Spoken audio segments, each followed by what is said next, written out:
Hello guys, Pitina TV, it's here. Ayan, gagawin natin yung nagtitrending na yogurt sa Biscoff.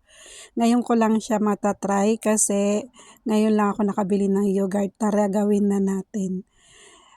Yan, nag-ano ako ng lagayan. Hiniwalay ko kasi masyadong marami itong nabili ko. Konti lang naman yung gusto ko. Matikman ko lang siya.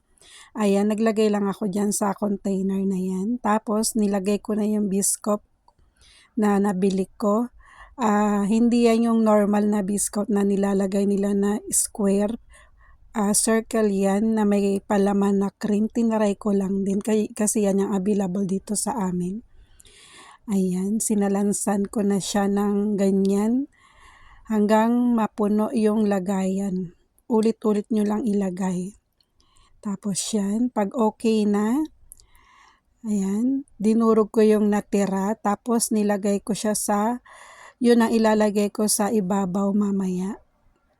Ayan, ayan siya. Tapos, iano natin ng ilang oras sa freezer. Pero hindi pa ako kaya gusto ko pa ng i-level up. Nilagyan ko siya ng cinnamon powder kung gusto nyo rin. Ayan. Lagay na natin sa ref. Mag-ano lang tayo ng ilang oras, tapos balikan natin. Sana nga masarap siya kasi first time ko rin siyang matatry mamaya. At sana worth it. Ayan, nakalipas na ilang oras, tikman na natin.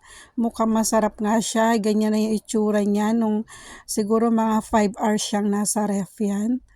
Kung nakikita nyo talagang parang na siya.